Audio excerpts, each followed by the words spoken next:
kusho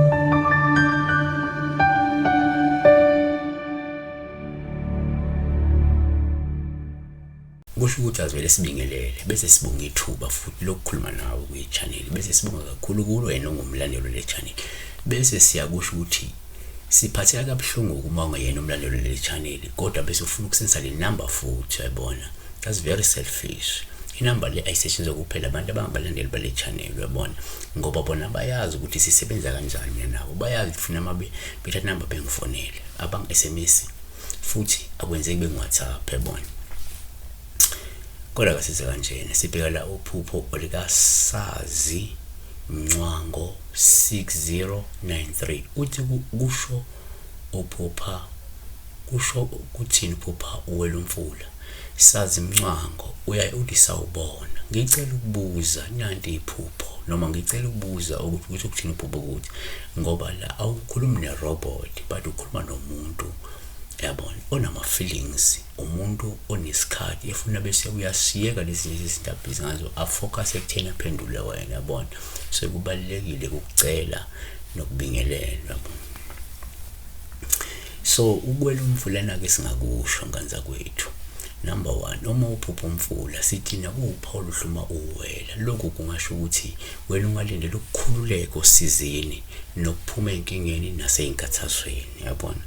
uDeuteronomy 2:18 wena uyakuwela iAri umkhawulo wakaMowabi kanti number 2 kuyenzeka futhi uma uphupha umfula thina sikuhlale njengophawu hluma uwelo olungabe luchaza ukuthi uzokwazi ukugwema izitha nezinkathazo futhi uzophepha ogibeni lwabakuzingelayo uma kungukuthi kade ubaleka ngesikhathi wela lomfula.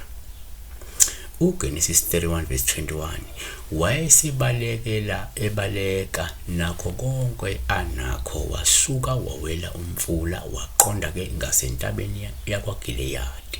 Number 3 asikuveze futhi ukuthi uma ngenzeka uphuphe futhi umfula thina sithanda njengophawu hluma uwela lokhu kungaphinde kusho ulindele ukuthuthuka lendele inqubekela phambili nokuphumelela ngaphezulu kwezihibe eziphambi kwakho kusho ukuthi uzawuphumelela zikhona ihibe ezobe zikhona kodwa uzophumelela wena ngaphezulu kwazo yabona.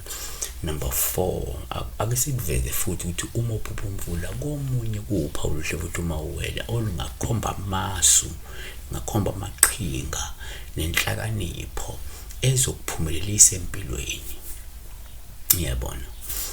Number 5 kungenzeka futhi uphuphela umfula kuwuphawu esithatha njengoluhlu mawela ngemuva kokukhuleka lusho ukuthi unamandla kwembetho ukukhuleka futhi ozonqoba ngawo ihibe nezithiyo zakho noma lamaso okukhula amandla okukhuleka iwona ukhiye wempumelelo nenqubekela phambili kwena ke hlale emkhulekweni ngoba kuyenzeka ngesikhathi ubaleka uthola ukuthi ngesikhathi kunalo mfula uyakhuleka bese mhlawumbe lamanzi angavuleka bese wena noma uzothi ungakhuleka bese ukwazi ukwela yabona. Asivale ngokuthi ke number 6 uma uphupha futhi umfula siyayithele njengophawu lubike uma uwehluleka ukwela ngoba lokhu sekusho ukuthi angeke ukwazi ukuphumelela nokuqhubekela phambili ngenxa yehibe esingaphezulu kwamandla noma ukuntula amasu angakusiza ekuthini usixazulule. Asivale ngokuthi kodwa futhi lento ithi kimi uma uphupha amanzi nxamela umfula ungabe kubupha olubi uma wehluleka ukuwela lungabe lukhomba ukuthi angeke ukwazi ukuphumelela nokuqhubela phambili ngenxa yokuthi lezi sidalo sakho asiseneme noma ke lamandla kamoya kwembethe lezi idalo ezikwembethe leli dlozi elikwembethe lezi sithuni sikwembethe asiseneme bese sesibloka ke manje into eyimpumelelo into eyinqobekela phambili ngoba mhlawumbe ngenzeka umuntu obalekela lobizo umuntu oziba lento ewubizo ayibona bese ubona njalo ubona imfula ongakwazi ukuyiwela ukuthi lesi sidalo sesimile manje ngento ewulaka phambi kwakho ayibona Nkosi yami.